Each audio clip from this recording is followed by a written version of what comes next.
Call this meeting to order. It's April 29th. It's 10:53. Facilities meeting. We're going to start with the airport first today, and then we will go over to the buildings and grounds. And as soon as Kevin's done passing out the handouts and the agenda, we'll dig right in. First thing though is I will ask for a motion to approve our prior minutes. Motion by Mr. Garrity, second by Mr. Simpson. All in favor? Aye. Opposed? Passed. Okay. All right. Actually, we're going to turn it over to Mr. DeGraw first. All right, thank you. Good morning, everybody. The first item on page 2 is authorizing the chairman to apply for an executed grant for 2 airport snowplows.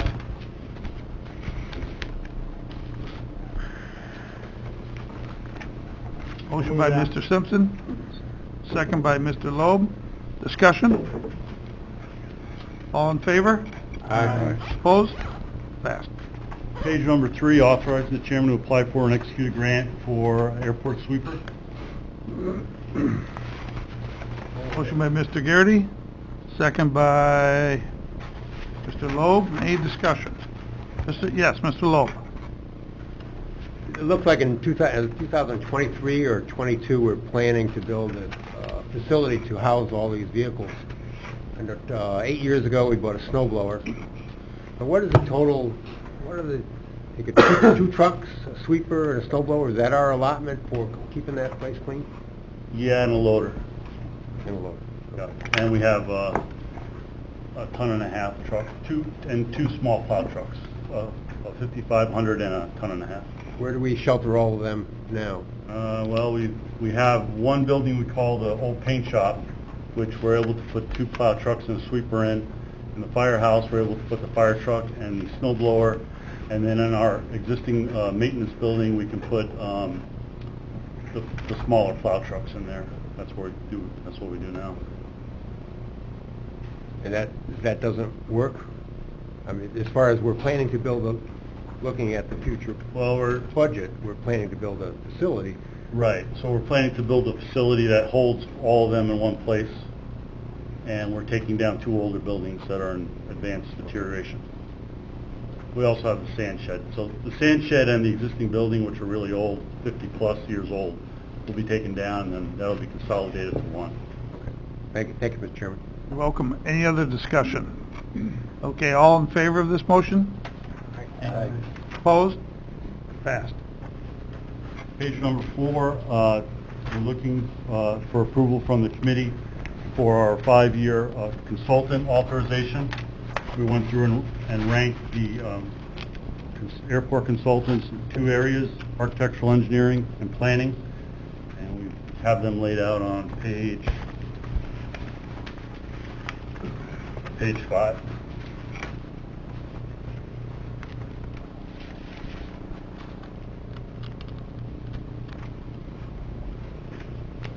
Any discussion on that? Motion by Mr. Loeb, second by Mr. Diamond. Discussion.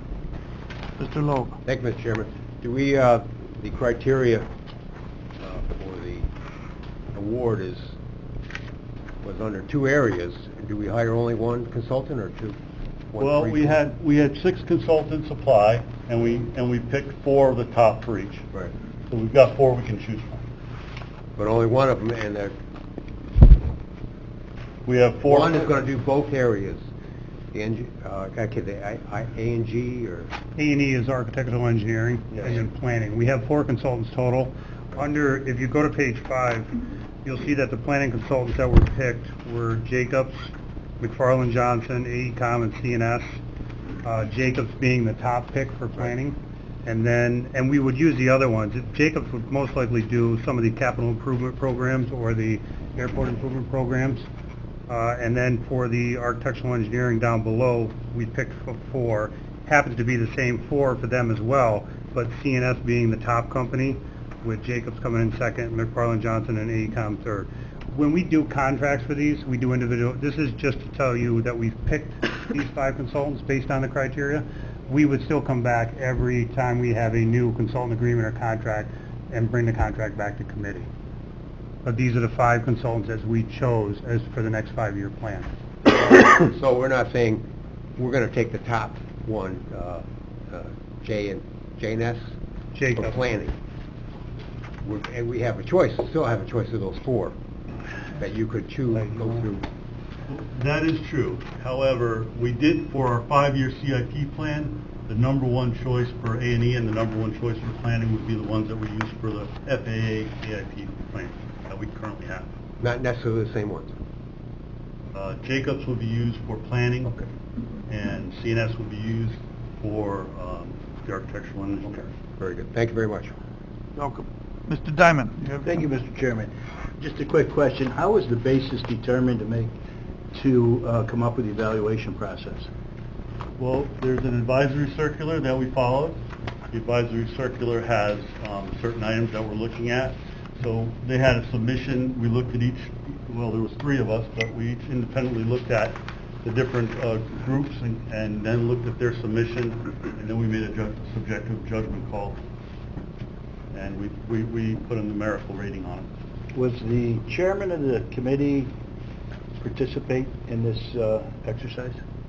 No, it was They myself. haven't in the past, no. haven't? Okay. They did inform me, though, Mr. Diamond, of the process. In fact, they graded them and so forth, so I did ask a lot of questions like you did. How's this process work? How's this? So they did advise me that this was how the process worked. Okay. So I wasn't part of the process, just advised of how it worked. Thank you. Looks like Don's a pretty tough grader, you know? I flunked. Okay, so we have a motion on the floor. All in favor? Aye. Opposed? Passed. Can we talk about the next one? Yeah, I can do it. So Right. no referrals, number 9. I think Steve is here. Rich Air is looking to put up new signs coming into the airport, 3 new signs. Basically just replacing what we have in kind, a little bit larger, a little nicer sign. Example of it is on the last page of your packet. Yeah, the example is not in color, but I actually brought a colored one that I can hand around, everybody can take a look at.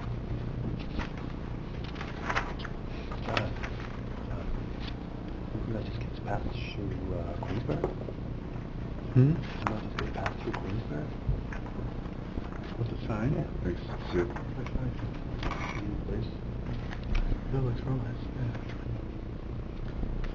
You know, I saw the You don't new need sign, town you know, the approval. picture of it, and I think it's a, Oh, no. it's a nice addition. I mean, and he put Rich Air fairly small. I thought Rich probably would make that the big part of it. And then, but it's actually pretty small in the corner. Welcome to floating that at the Memorial Airport. So I think it's a nice little addition, and it's just another step up in the class of the whole operation. Yes. I'll make that motion. Okay. Motion seconded by Mr. Sokol. Any other discussion? Does it meet Queensberry's? That's what I just asked. Warren County has a municipal example. Okay, all right, very good. Mr. McGowan, did you have a question? Just going to ask to make sure that Bruce Frank doesn't come down on the county too hard on this one. So, thank you. Okay, any other questions? Mr. Chairman? Yeah, thank you. Is this, refresh my memory, there are 2 signs at the entryway that's going to consolidate to one? No, they're going to replace each existing sign with new signs. So we're going to have 2? Yeah, there are 2 now. There's one right at the entrance to the airport, and then there's one up in the circle, and he's gonna replace both of those signs.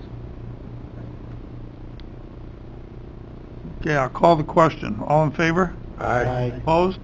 Passed. All right, the last item we have on here for information for discussion or review is, first of all, we have not heard back from FAA yet regarding the alternative that we had proposed for the runway extension. But as stated last year, we still have to go through the process of doing the hydraulic analysis as part of the EA.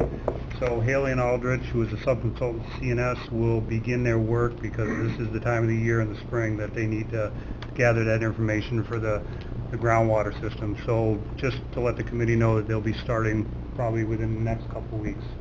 Do you have an estimate on how long that will take? Not sure. Well, they have to do all 4 seasons, so at least through the end of the year. Yep. Okay. That's just an update. Any discussion though on that from anyone?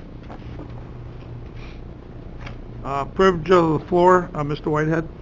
Question, did Haley and Eldridge give you a plan for what they're looking at? In particular, are they going to be looking for calcium ions and such in the water? I don't have that, Travis, with me. I can probably get a copy of what they're doing, but their scope of work was included in the work for, that they submitted to CNS. In particular, the ions I was concerned about. Thank you. Thank you. Any other questions? Anybody from the floor? Okay. Mr. Chairman, Yes, Mr. Wow. I didn't know if we're to the point at the end of the airport or not, but on page 8, there's a capital improvement plan. We're going to discuss that, or is it just for our information? Well, the purpose of the CIP was the top-ranked firms for A&E and for planning would be assigned those, and that's why I put that in there. Okay. Then I was just curious, because we still have the runway extensions budgeted at $8.5 million, and $2.7 million for the building, for the snow removal. And we hope to get some more grants to help us with that, or is that? Yeah, and that's part of the AIP. Those are the overall numbers for the AIP program. Right. Thank you. Yep, you're welcome. Anybody else?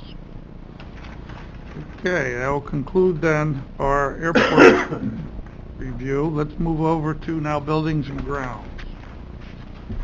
Thank you, Mr. Chairman. The first item on there is the referral or pending items. The last request from the committee was for me to get out requests for proposals. Julie and I have done that. They came back in last Thursday. We had no RFP for the sale. We only had an RFP to operate in that existing facility, and it was submitted by D&G for different price amounts or different lease amounts for depending on the time he's there, whether it be a year or 6 months, a year, or 5 years. So that's where we're at. So I guess I was talking with Doug outside the committee. Do you still want me to pursue the subdivision? We only, again, have a lease option right now. We didn't get anything for the sale of the property. So I think it's at whatever the committee would like me to go forward with now. I still have the planning board meeting scheduled for the 21st at the town of Queensbury, and they have all the information they need for me to present at that planning board meeting. Okay, what's the will of the board here? Let's have some discussion. Mr. Weil? Is there a downside going through the subdivision? I don't think so. So, my guess is let's pursue that. Pursue it. Yep. Okay, is it the will of the committee to pursue the subdivision? Yes. Yeah. Yes. Okay, it looks like there's consensus, so let's go forward with that then, Kevin. Now, I think the second part with that would be, since we didn't have a sale, do we go under discussion concerning D&G and whether or not we want him to continue in the facility?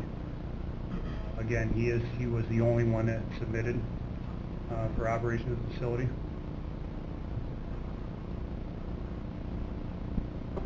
Mr. Strauss? I can't make a decision. You're talking that we're going to talk the terms of what was proposed, because I haven't seen those. Julie, can I go through those numbers? Yeah. Okay.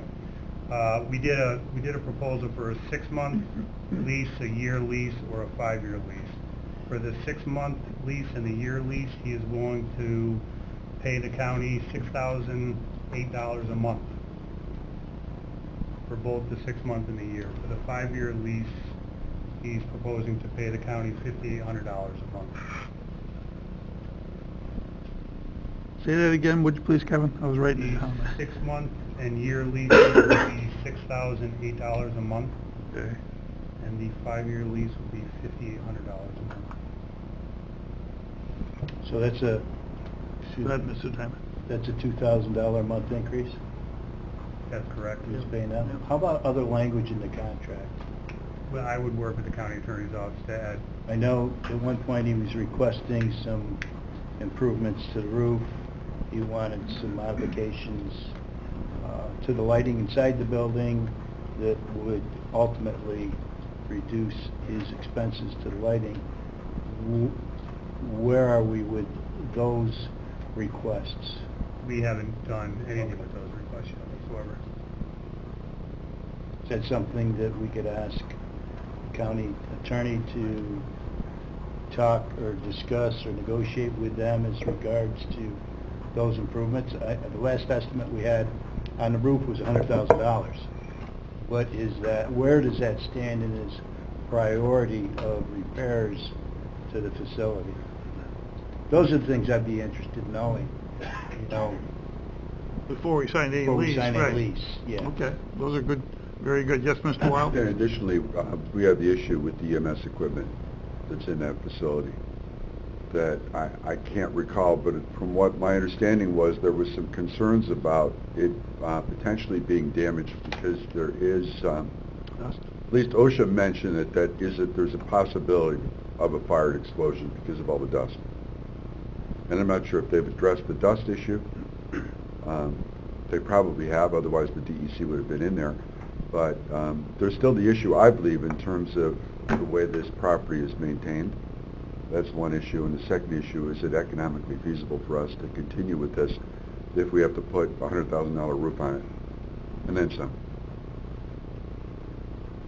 Other points, Mr. Loeb? Yes, thank you, Mr. Chairman. Actually, to, I guess, double down on what Supervisor Wild said, if it's, for the roof itself, if it's going to cost us $100,000 for the roof so that we can get $72,000 worth of business, that doesn't seem like a good approach. So that brings me back to the original thought of, let's get rid of the building. But apparently that isn't something that's on the table right now. Nobody came back to us showing any more interest besides Perkins, his Correct. original. That's correct. Mr. Garrity and Mr. Stroh. Mr. Garrity, did you want to say something, or? I was just wondering what was built into the RFP, any specifics, other than asking for a price on what they wanted to rent it for? Julie, is she here? Well, basically what I did was I took the terms of the current lease from D&D and put that into the RFP as far as what was available for the property, the building, space.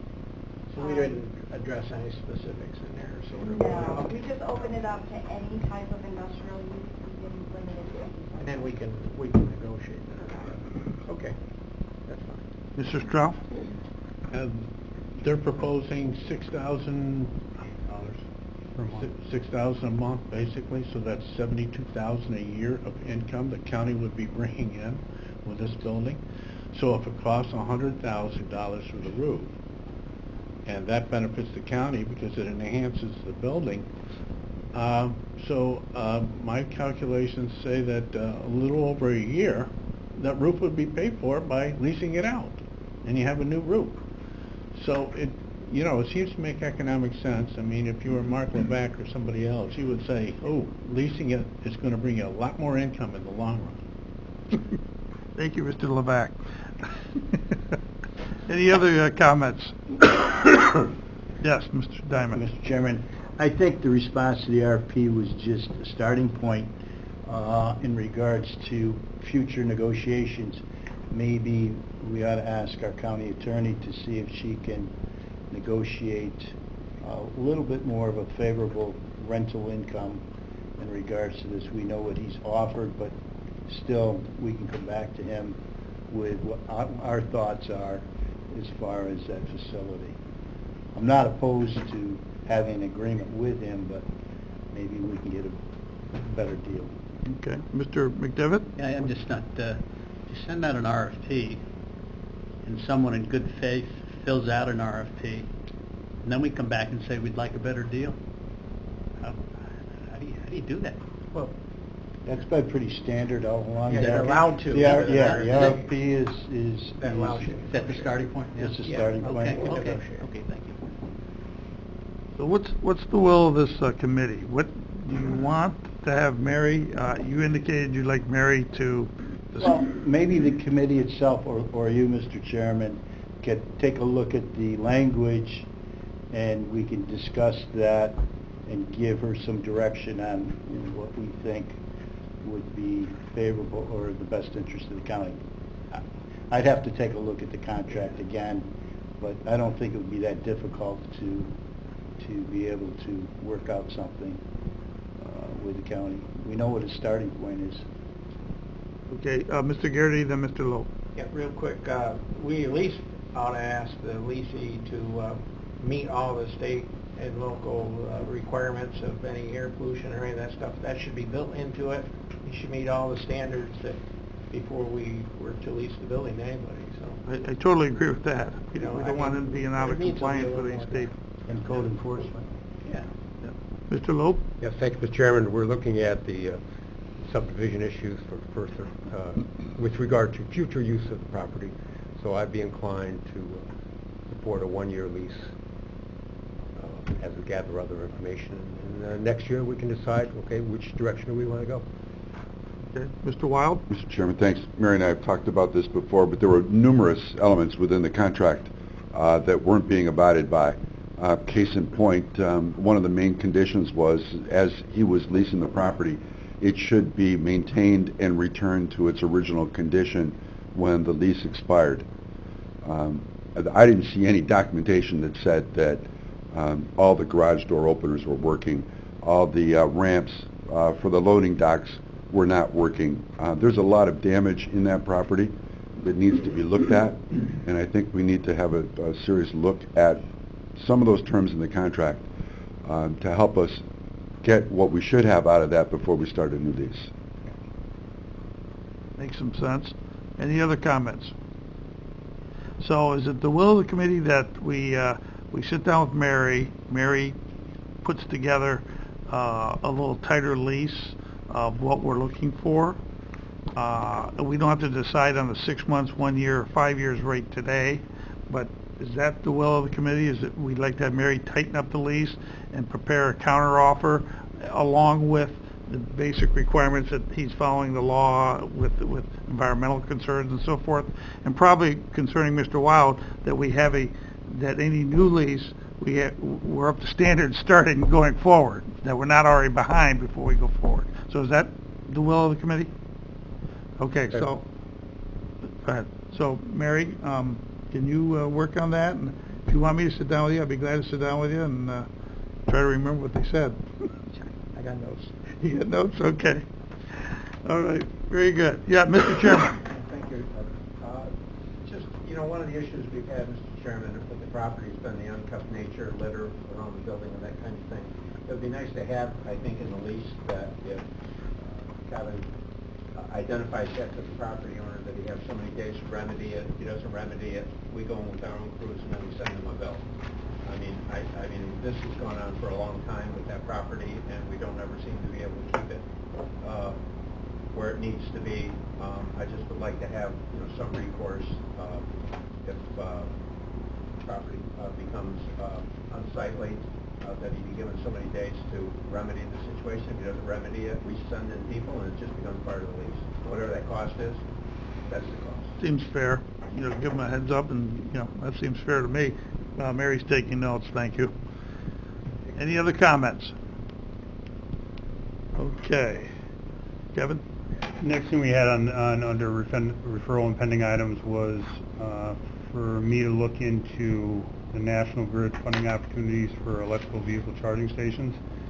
We've submitted the application to National Grid as well as to NYSERDA. National Grid, although they haven't sent me the paperwork back, has basically committed saying that they will give us the funding for just for the infrastructure work for the electrical vehicle charging station. We came up with a cost of approximately $10,000, and they basically said, without, again, handing me the paperwork yet, that they will fund that $10,000. The second part of that would be NYSERDA and funding the electrical vehicle charging stations themselves. I haven't heard back from them yet. They have all the paperwork that they need. I'm just waiting for a response from them. What would be the cost, roughly? I don't want to put you For on the those spot. stations, Yeah. when we did the NYSERDA application, they actually, the charging stations that we picked, which was a single charging station with dual ports, it actually populated the cost itself, and it was $40,000. Were we looking for two or just the one? Refresh my memory if you would. Well, just to see if they would give us the grant funding, either NYSERDA or National Grid. I went with National Grid first, but they just do the infrastructure alone. They don't do a grant for the charging stations, but NYSERDA does. NYSERDA does. So, in a perfect world, They'll all be if paid this for. committee wanted to go forward with this, it would all be funded by two different, by National Grid and then NYSERDA. Is that correct? Okay. So what's the next step? Are you going to hear from NYSERDA that they definitely will fund that? I mean, we're not committing to anything. No, I'm just waiting to hear back from them whether or not they would grant us the funding. Okay. Is everybody good with that? Is there any questions on that? Yes, Mr. Lowe. Thank you, Mr. Chair. Just one question. $40,000 for the station. About the cost of getting power to that station? They put something out by the road. That's quite a line. That's the cost that National Grid would pay for, and they're going to be right out front, Okay, so National Grid would. cover the cost of the infrastructure work. Mr. Diamond. Thank you, Mr. Chairman. Is there any additional maintenance costs that the county would incur after the installation was done? There may be, but we're not at that level yet. Okay. Just to see if they give us the grant funding right now. If they do give us the grant funding, could you give us an estimate at that time what the additional cost would be yearly, just so the committee has some information? Is it, Mr. Chairman, Yes. is this a convenience type of approach to the charging stations, locating them up at the county? What's the real benefit to the county in regards to this? Well, I know we have them down in the city. I'm not sure, do you have them, Supervisor Stroh in town of Queensbury? Well, we do have charging privately, stations? but we don't have any municipally owned ones. Okay, we do in the city. We have a couple of them. And the issues that come with the municipally owned ones, are you using it for your own municipal vehicle fleet? That's one thing. If you are, that's fine. But if you're allowing the public to use it for electricity, then you cannot give tax dollars away. You have to have some way of a monetary reimbursement, and you can work out agreements with the, the EV supplier installation folks. I know the city uses them for the public benefit. It's not So you guys primarily charge for their that? own fleet. So you guys It's located in the new parking garage they have. Okay. So there's a charge though, correct? I believe under that so. I'd area. have to Okay. look into that. Because I know there's a couple up in the pyramid, or in the mall area, yeah, aviation mall, thank you. Yeah. So, yeah, this is a step-by-step process, and obviously funding two pieces, and then with the committee, we'll have to go forward from there. Then we'll figure out the additional costs, if that's what the committee wants. If they want to stop it then, they can stop it then. Yes, Mr. Simpson, you wanted to say something? At the last meeting, I had just questioned who actually is going to use these. What is the attraction to come and park at Warren County or plug into them versus putting them in someplace? I think one supervisor had said, well, maybe people that are shopping at the $1 Million Half Mile would come here and park, and use that. But I really don't see that happening. I've carried kids around. I think it would be more advantageous to the taxpayers that are paying for these that maybe they're located in a place where people are going to be there for an extended period of time, whereas what are they going to do here? I mean, they don't have a library, it takes years to charge up. That's So I just question. The I'm not saying location. It's not a bad idea. I think it's great to support this, but shouldn't we put this in a place where people have something to do?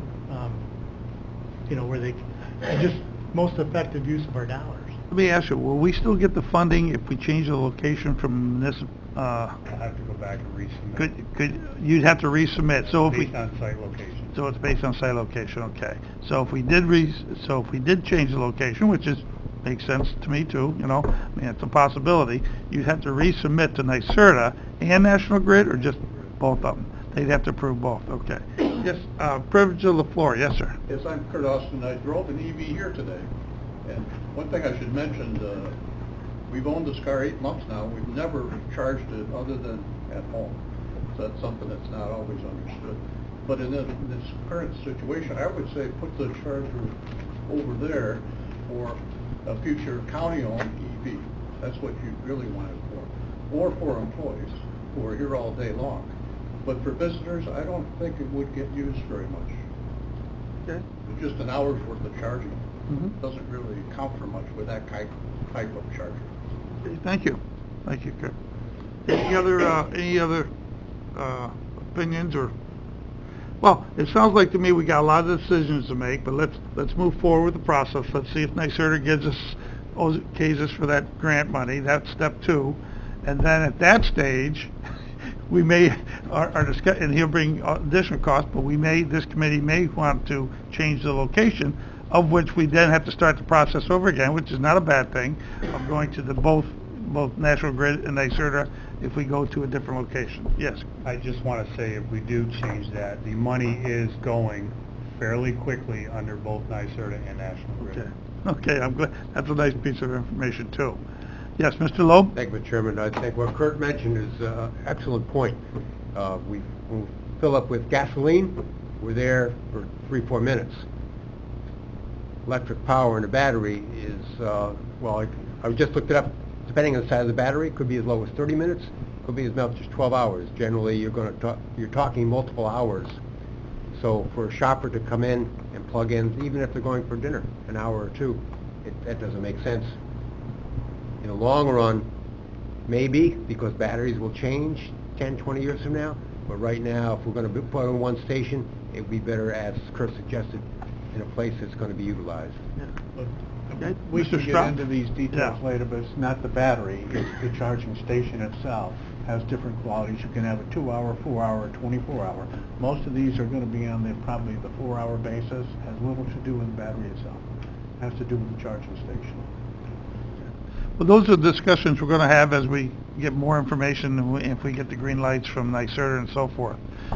So we won't figure that out today, but anybody else have any comments? Those are all great comments, by the way. Everybody, you're adding a lot to this. I appreciate it. Anybody from the public? Seeing none, you have anything else, Mr. Hazel? Motion adjourned. Motion to adjourn by Mr. Garrity, second by Mr. Simpson.